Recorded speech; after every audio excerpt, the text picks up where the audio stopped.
What is up? Happy Friday. Yes, it's Friday. I almost said Thursday. It's Friday. Don't mind my mirror. It's just the setup for today. Anyway, so many thoughts. I had my drink. Right here. Sweet. I think it's called Cherry Bomb or Cherrylicious or something like that. Not extra dirty, with like half and half. So good. Pepsi based, which is weird that I don't normally drink Pepsi. I'm always Dr. Pepper or Coke, but Pepsi is fine. But that one's super good. So my ear is still clogged or something from me having an ear infection last weekend. So don't mind me if I just do that the whole video. Kadin is asleep. He had been up for like 3.5 hours. We were just playing so hard. And I went downstairs, so I put him to bed, and then I went downstairs to grab something, and Sean is also asleep on the couch. And I was like, maybe I should take a nap too. But I was like, no, I need to record this video. So this video, I'm super excited to do. It's going to be a makeup. I'm not like going to really talk about the products that I'm using, but I'll list everything in the description box down below. But this, I'm going to be doing my face while I tell the story of Kadin's birth, his birth story. This was a request by a friend that I do this. So let's get started. So Kadin is my son. He's my favorite little nugget. Love him so much. Seriously, so he'll be 9 months on Tuesday. Today's Friday, so in just less than a week, he'll be 9 months old, which is so crazy. Like, time seriously goes by so fast. And this is like such a fun age. He's so close to crawling, but he's definitely mobile. Like, he scoots all over the place and he rolls. So we can't leave him like on the couch or on our bed because let's just say he's rolled off a few times. And so yeah, he like is mobile and he's just so happy and fun all the time, and he's just learning new things every single day. And it's just so freaking cool. So I am specifically going to talk about my birth experience with him and how it went for me, which honestly was perfect. Like, my entire pregnancy, I just went with the mentality of like, whatever happens, happens. And like, honestly, when it comes to birth and pregnancy, I feel like 90% of the things that happen, you have zero control over. So just like, let it be, you know? So that's how it was during my whole pregnancy. So we're getting closer to his birth, and homeboy, he's breached, whatever, up inside of me, meaning that he is head up. His head was always right under my boob, and he never flipped. And that means that you cannot do a vaginal birth because they'll go feet first, and that is not okay, and they'll get stuck, and all the bad things will happen. So we basically were at the point where my doctor, hold on. It's a super fine mist, so I feel like I have to get super close to my face, otherwise it like doesn't happen. Anyway, so my doctor basically was like, hey, so like he could flip on his own, or we could do, I think it's called inversion. It's basically where they try to flip him from the outside, which I'll talk about in a second, or I can do a C-section. So those are my 3 options, basically. Well, 2-ish options. And I just had this feeling, I'm like, he has been this way literally the entire pregnancy. Like, from the very first ultrasound to the end, he's always been upright. And I'm like, I just felt it in my insides, my heart. I was like, he's not gonna flip. And that's okay. So I kind of did a little bit of research myself on inversion and how it works. And my doctor told me basically like what they would do is that they would just schedule it / C-section, and they would, sorry, I'm getting text from my boss about something that I didn't do. I did my part. She forgot something. Anyway, so I did my own research about inversion and like how it works, and basically they would schedule, that's what I was saying, they would schedule me for a C-section. So I'd go in, they would get me all hooked up to all the machines and drugs and all the things, and they would try to do it, and if it worked, then they would like put me into labor, and I'd have him vaginally. If it didn't work, or he went into distress or something, or I did, or whatever, we would just have a C-section. So I researched, did all the things, and basically what it came down to for me in my case, in my knowledge of like nothing, is that inversion only works about 50% of the time. Your child can flip back after they've been flipped, And it's like really, really painful because they're pushing you on the outside, on your belly, trying to make this baby flip. So all those things combined, I was like, it's fine. I can do a C-section. That's fine. I didn't really know what I was getting myself into with a C-section because I feel like everybody was just, all of my older family members, C-section was like only if there's an emergency or like last resort, like all these things. But like newer, younger-ish friends are like, I have a few friends that have had C-sections and they're like, it's great. Like you get to schedule it, you show up, you know what to expect, blah, blah, blah, all the things. So I don't know, I was kind of torn. But in the end, I was like, nah, we're going to do a C-section. So we scheduled it. We got to pick our date. So we picked his birthday for September 13th. It's exactly a week after Sean's birthday and a month before mine. I'm October 13th. Sean is September 6th. That's great. So the day before, Sean and I just had like a random, like he wanted to, we were just basically trying to kill time. I was like, I needed a shower and finish packing. My little friend, neighbor friend was going to come over and braid my hair for me so I wouldn't have to worry about my hair in the hospital because I'm not a hair person. That would have been really annoying. And like the hospital was supposed to call us between like 6 and 8 or something like that to give us our arrival time for the next day. And we went to the grocery store just to like buy the last minute snacks for the hospital and for Sean, and he wanted to run a couple of random errands, and we were just kind of like chilling, and we both just felt so, I'm not gonna get emotional. Probably will. Probably gonna cry someday when I makeup. Anyway, we were just feeling like so off and so weird, and we were like, it's Satan. Like he is attacking our family right now. My unborn child. And so we had a moment of kind of freaking out, but also like peace.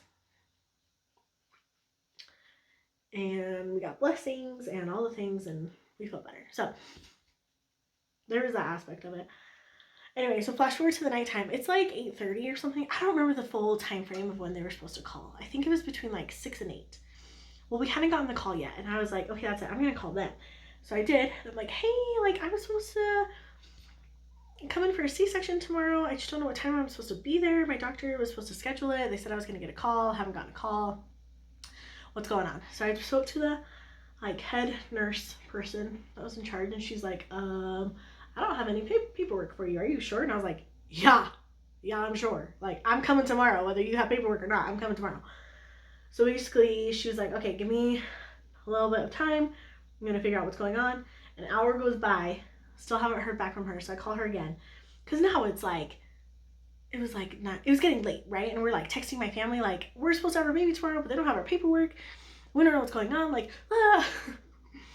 freaking out. So, finally get a hold of her again, and she's like, okay, I was able, so here's the thing. My doctor that I had seen my entire pregnancy is out of the country at this point. I think her daughter was starting school in London or something, and she took her, which is great.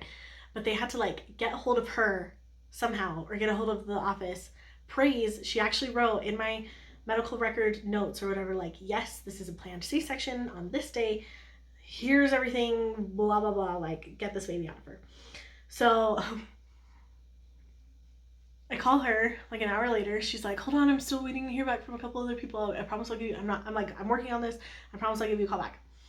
And I was like, okay. Like, I'm freaking out. I'm having this baby tomorrow. Like, come on. She finally calls me back, and she's like, okay, it's all set. You're good to go. We need you here at like 5:30 in the morning. And I was like, okay. I was like, no. So how it works is that they had 2 time frames. They had like the early morning 5:30, and then like it was 5 or 5:30, I don't remember. And then like a reasonable time, 10:30. And that was the one I wanted. So they're like, yeah, okay, we need you to come in at like 5:30. And I was like, oh, okay, we'll be there. And then like 10 minutes later, she calls me back, and I was like, oh no, what if she's saying like they can't? No, she called me back to say that they didn't have an anesthesiologist available that early in the morning. Like, he was already doing something, or they didn't have one, whatever. So they needed me to come at 10:30, and I was like, yes, parade. So that was like tender mercy. So that night, excuse me, I don't even know what Sean and I are doing. Like, we're just hanging out. It's like midnight. We're like, we should really go to bed. So we go to bed. Wake up the next morning. I get ready, like I do my full face of makeup, even though I know I was gonna cry it all off. It's fine. Finished last minute packing, and my cousin actually texted me. My cousin Liz, you guys will meet her someday. She's the freaking best. And she texted me and she's like, "Are you still home? Are you at the hospital yet?" And I was like, "No, we're still home." She's like, "Can I come over?" So she had like a car something, I don't know, like right down the street from our house, like an oil change or something, I don't know. Anyway, it finished early, so she was like, "Can I come see you?" Because she knew we were having our baby. I was like, yes. So she came over, hung out for a few minutes as we were leaving, and that was that. So it's just so funny that I saw her unplanned like that morning, and then I see her again later that afternoon once the baby's here. So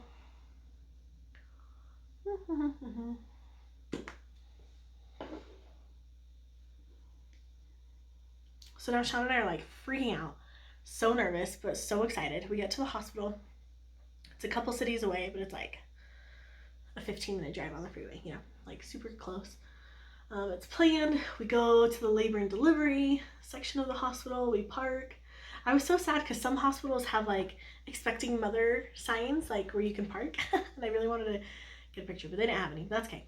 We took some pictures outside with like the labor and delivery sign and things like that. And then we were like, okay, let's go.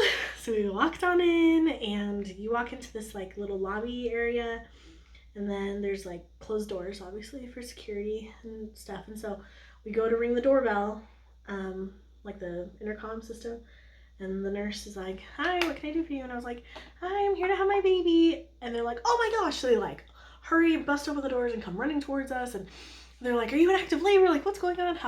What are your contractions, blah blah?" And I was like, no, whoa, I'm your 10:30 C-section or something like that. And they're like, "Oh, come on in."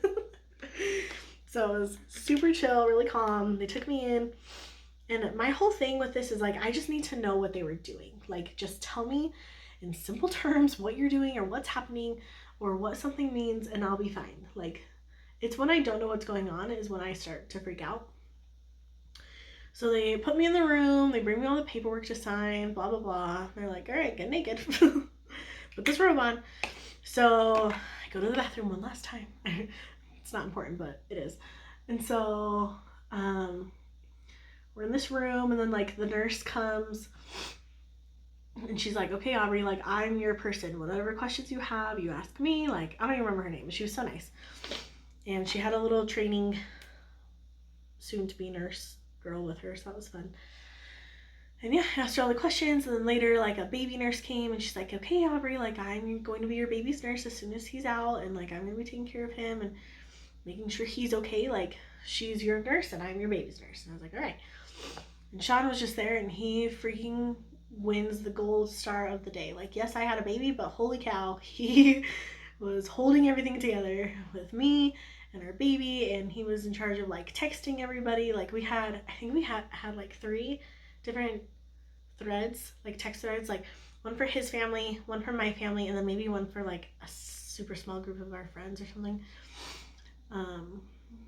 We wanted to keep people like kind of separate because a lot of people. Anyway, so he was in charge of that. Homeboy was exhausted that evening. Like, yeah, I had a baby, but you did all the things. So anyway, so yeah, like they come and they hooked me up, and they like had to go over the paperwork, and I had to say everything out loud like a bajillion times. I feel like, yes, I'm Aubrey Van Black. This is my husband, Sean Van Black. We're here to have our baby boy. No, this is not what's called a hysterectomy. Like, you're leaving everything inside there. We're having a C-section. He's breech. Leave everything else in there except for the baby and the placenta. And yeah, that's it. And I had to say everything out loud like a bajillion times because I had to say it for every doctor and nurse that was coming in, because it was all in the paperwork, but they also had to just verbally consent. I don't know. The IV, getting the IV was the absolute worst part of this entire situation. And my friend Maddie told me that it was going to be because they told me I couldn't eat or drink anything after like midnight or whatever the night before. So I didn't, and it was the freaking worst. They couldn't get the IV in me. They poked me like 5 times, I think. They ended up having to get, I think it was 5 times, and like 2 or 3 people later, they finally got it in me. It hurt so bad. One of the times they tried to poke it here in my wrist, like on the side of my wrist, and they hit a nerve and a zinging pain went through my thumb. And that lasted probably for like 6 months. Yeah, it was bad. So anyway, finally get all hooked up. I'm ready to have a baby. They have all the machines and monitors on me and on him. And at one point they're like, oh, I think you're having a contraction. I was like, no, he's just moving. I had never, guys, I don't know if this is normal, but for me, remember, this is my story. I had never had a contraction or Braxton Hicks, never had any labor pains, like nothing.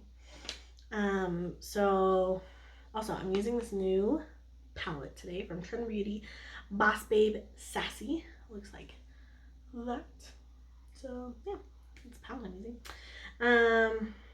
Anyway, so that's kind of weird. Like, I grew this little tiny baby human, but I never went into labor. I never had any labor things, which I don't know, maybe it's a blessing. Maybe it would hurt really bad.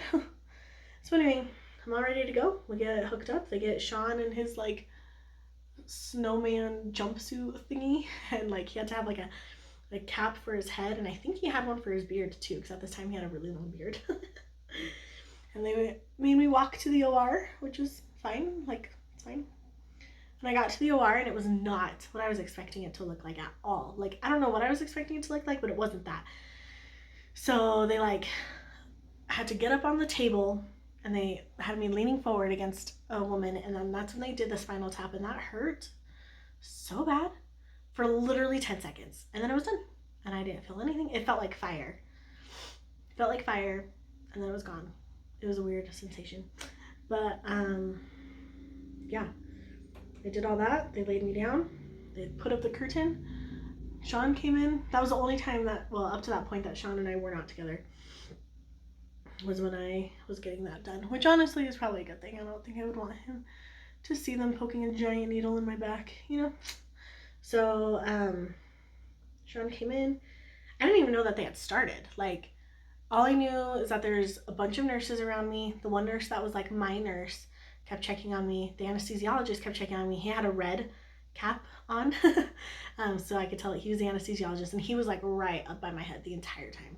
And he was like, how you doing, Aubrey? How you feeling? Like, making sure I'm okay, right? I don't feel anything. Like, I didn't even know that they started. Me and my Grey's Anatomy knowledge, I was waiting to hear like scalpel or suction or something. No, nothing. And then a few minutes went by. I don't even know how long went by. Also, I'm like crying just because of the anticipation and the nervousness and all the things. Sean is not crying yet. Sorry, I'm trying to remember which ones I'm doing. Okay. And then all of a sudden they're like, okay, so you're gonna feel some pressure.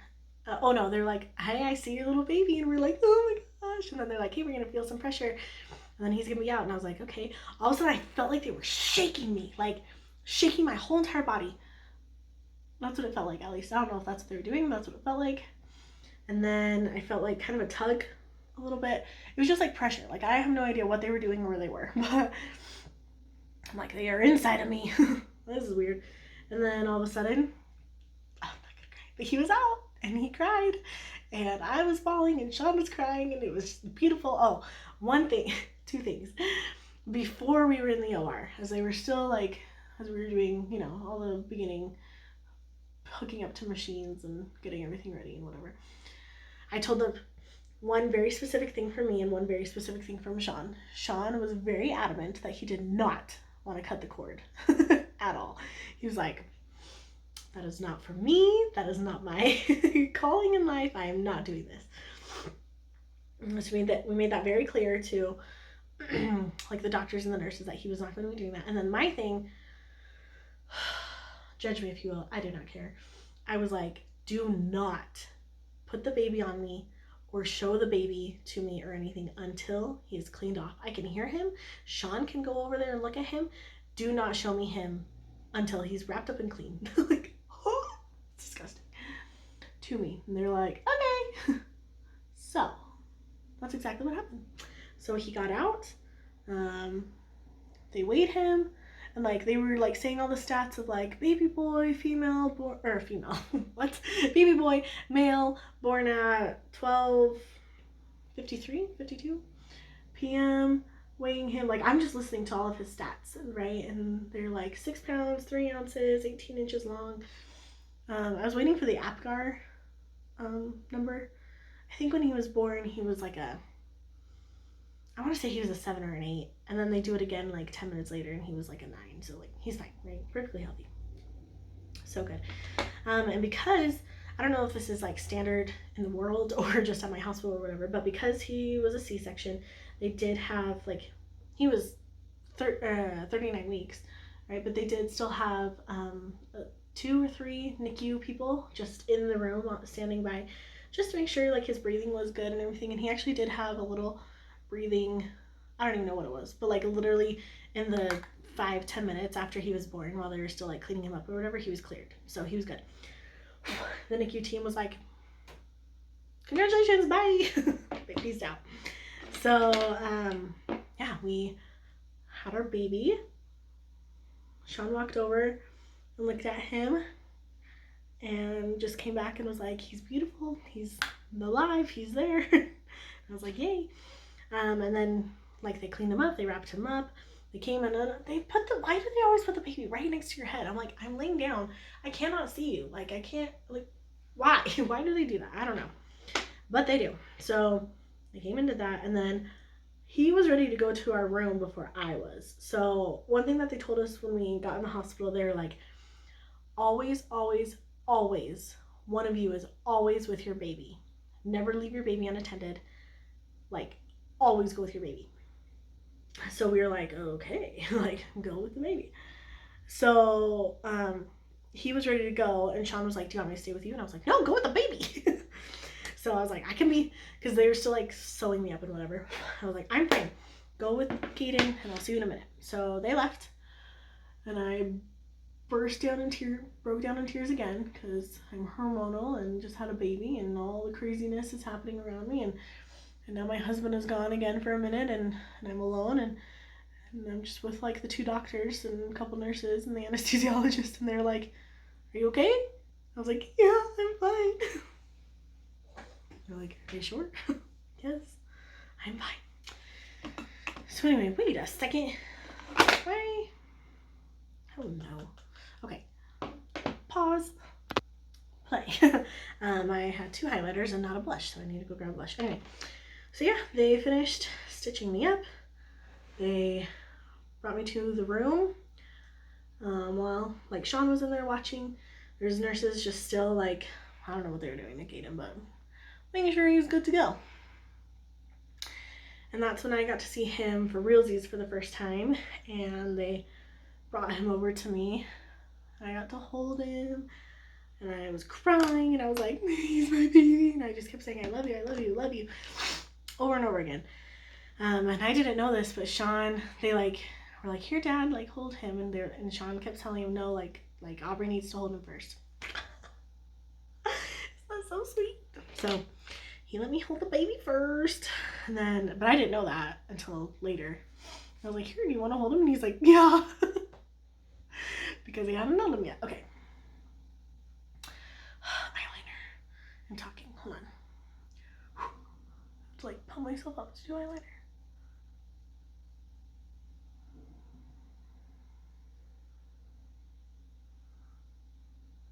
Mm-hmm.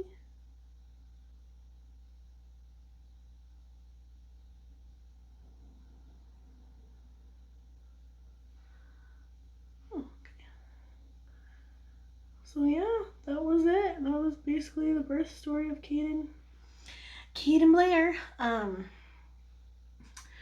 don't remember which room, because like we started in a room, they took us to the ER. I think we went back to that same room before we went to like my room where we stayed for the next 4 days.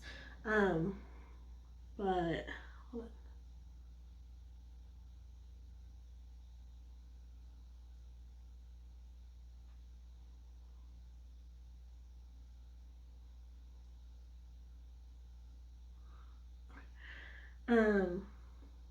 There was like so many doctors kept coming in to check on us and check on Kadin and all these things. Like, we didn't have a moment to ourselves, and Sean hadn't let, like, I think the last text that he sent out to everybody was like, hey, we're going to the OR, like, let you know when we have a baby type of situation. So we finally, like, there was a moment where finally everybody was just gone, and we just, like, I think I was holding Kadin, and we just kind of, like, took a breath, looked at this little baby, cried. We were like, oh, like, I did it. Like, I did it. I had this baby. Like, holy cow. So then we, like, video called Sean's family and my sister, and we called, like, my family a little bit, like my dad and people, and we were like, our whole rule for the hospital time was, so it was just Sean and me for delivery. I think we could have had, like, one other person, but I was like, nah, man, just us. But our whole rule for the hospitalness was that, like, I'm good. Once I'm good and ready to have visitors, I'm good and ready as long as Kadin is good and healthy, and I'm okay too. If the second that changes for whatever reason, like, no visitors, nobody's coming, we're done, which did happen. So they took us to our room, and yeah, I don't remember who the first people. I think Jeanette was the first one there. I know Liz came later that afternoon. My dad and Risa and Charity came later. Yeah, I don't remember who all came that first day. I was so high on drugs, man. It was a blur. But yeah, that was his birth story, and it was perfect and beautiful and exactly how it was supposed to be. We had freaking rock star amazing nurses almost the whole time. The one time that we didn't have great nurses was the one time that we needed great nurses. So that was kind of a bummer. Kadin had a little bit of a jaundice scare. His bilirubin count was like, I don't remember now. It was either way too high or way too low, something like that. He was turning yellow, jaundice. He needed to do light therapy for 24 hours. And it was like crazy intense. And all of a sudden, like, we knew this was coming, like, possibility type thing. And then it happened. And the nurses came in, like, blazing fire and had all this equipment to set up. And they're like, everybody needs to get out, and you can't have people here anymore. And basically they're just like, they weren't explaining anything to us. And I think that was the most frustrating part, because we didn't know what was going on. All of a sudden they're freaking out. Our baby is sick or something, and he needs to be under light therapy. And all of a sudden we can't touch him. We can't hold him. He's naked. He's wearing a diaper, and it has to have, like, eye cover mask thingy. He looked like a little superhero. For the next 24 hours. Like, the only time that we could literally touch him was to feed him. Like, what? So that was not fun. This actually all happened while my grandpa and my little baby cousins were there, and I felt so bad because they had gotten there and they were there for maybe like 15-20 minutes, and then this all happened and they had driven down from Ogden. So it was kind of a far drive, but like, sorry. I don't know, it was just a lot, and it was scary. And the two things that I've learned, like, some other crazy things happened that I don't want to talk about because then I'll for sure cry. But he was healthy and he's safe, and so was I, and that's all that mattered. And the two things that I learned from that experience, though, was one, like, do not feel embarrassed or ashamed or bad or anything, or feel like you're being annoying, to ask questions and to keep asking your questions over and over again if you are not understanding, because it's the nurse's fault for not explaining something to you correctly or explaining it in a way that you understand. Okay, so that was the first thing that I am very strongly feeling passionate about. Is that, like, and I didn't feel bad for asking the questions, but I also didn't know which questions to ask. So, like, looking back on it, I'm like, oh my gosh, we should have asked this and done this, and but the nurses should have said this and whatever. Like, we were talking after the fact, we were talking to one of our absolute, I think her name was Brooke. She was one of our absolute favorite nurses. And she was just like, we're so, like, she kind of apologized for the other nurses. And she was like, to us, like, we're just doing our job. Like, 40% of kids have bilirubin. This is the protocol, light therapy, blah, blah, blah. Like, we do this almost every single day. It's not a big deal. And I was like, hey, but for me, as a sleep-deprived new mom who has no idea what's happening, and I'm freaking out, and my husband is freaking out, like, that's not okay. And she was like, you're right. I'm sorry. So that was kind of a fun conversation. Ow! Just on my eye. And then the second thing is that if you, I don't care if it's the doctor, I don't care if it's the nurse, I don't care if it's the chief, I don't care if it's whoever, I don't care who the freak you are. If I feel uncomfortable with you or do not like what you're doing, I am kicking you out of my room, and I should have done that. There's this one nurse in particular, man, that looks like really pretty. One nurse in particular that Sean and I regret not kicking her out. She just was stupid. Like, I mean that not even in a nice way. She was an idiot, and I know that's like hard to say when it's like, well, she's a nurse, like she went to nursing school, obviously she knows. No, she didn't know what she was doing. Her bedside manner was awful. She like, it was just so bad. It was so bad. So anyway, we wish that we would have kicked her out. And like, actually, like later her head nurse came in and apologized to us, and I was like, excuse me. So anyway, those are my two like takeaways from birth for the next time that we have a child. Is that I will ask more questions, and if I'm not understanding something, I will ask again and again and again. And if there's a nurse or a doctor or somebody that I am not liking or clicking with or vibing with, we will kick you out. And like, obviously I would try to be nice about it, but also get out. So yeah, we were in the hospital. Kaden was born on a Tuesday. We got released on Friday. And yeah, he was so little. So it's common for babies, I think it happens with every baby, it's common for babies to lose weight after they are born. So when we left the hospital, he was 5 pounds, 11 ounces. So itty bitty tiny, like so tiny. And that was just crazy. Like, this tiny little soul is mine, and I can't even believe it. So yeah, that's his birth story. I would do a C-section again, honestly.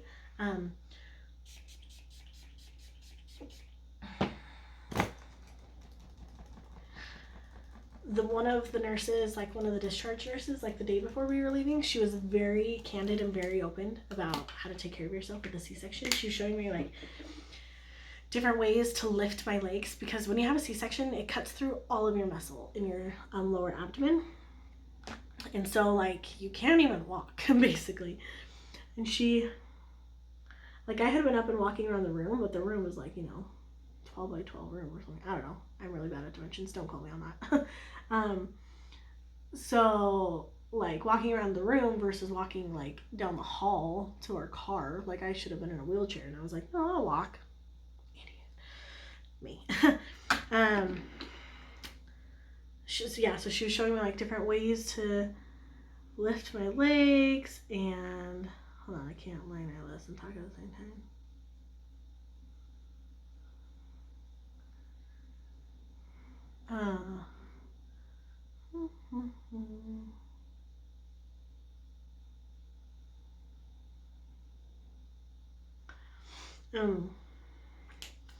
She was telling me like the rules of having a C-section, like the do's and don'ts basically. And she was like, honestly, Aubrey, here's the key. You do absolutely nothing for the first 2 weeks. Nothing. She's like, what is your house floor plan? I was like, we have stairs. My bedroom's upstairs. She's like, only go up and down the stairs 1 time a day. Like, once you go down the stairs for the day, do not go back up. She's like, if you can sit when you're showering, please do. She's like, don't even, like, I can hold Kaden, but I can't like lift him. She's like, don't lift anything that's heavier than him. Just, there you go. And I was like, he's only 6 pounds. So she's very like, do not do anything for 2 weeks. And if anything starts to hurt or feel sore or anything like that, you call your doctor. And I was like, okay. So the reason that the first 2 weeks are so critical is because everything is healing inside, your stitches, like everything. And then, once you have a C-section, you have a 2-week checkup appointment for your incision to make sure it's healing correctly and everything. So I went to that, and then the doctor was like, okay, for the next 4 weeks, just take it easy. You can do no exercise still, but you can like go on like walks, You can do like some light house chores. Do not like vacuum or sweep or anything, because whatever that motion is seems to just tear people up inside. I was like, oh my gosh. She was like, don't do lash.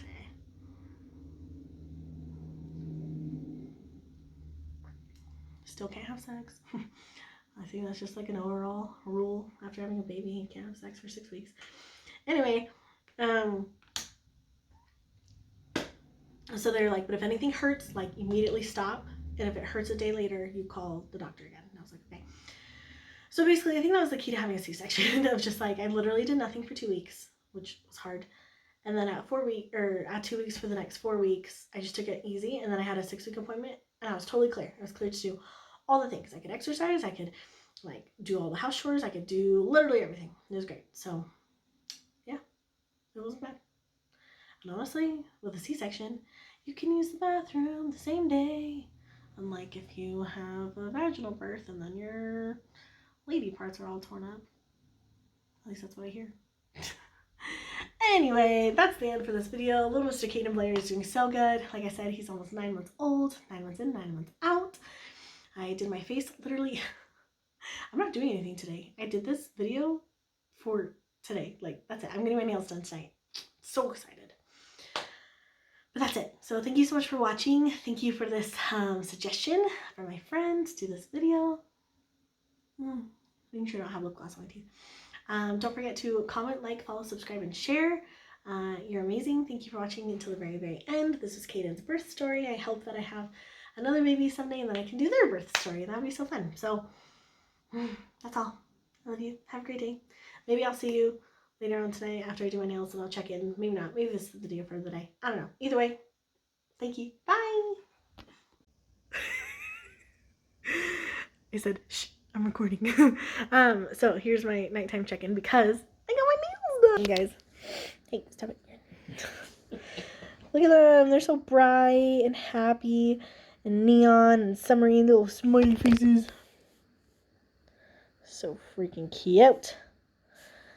So yeah, I got my nails done, and then I came home, we ate dinner, and then Kaden and I went on a little walkie walk, and we put him to bed because he has a switch, and it flipped, and he was like, put me to bed, woman.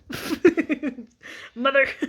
Just Where kidding. does that even come from? Why does he have a switch? Because he's your son. Weird. Sean has a switch. So anyway, I'm about to shower and face mask and hang out, go to sleep. It's 9 o'clock.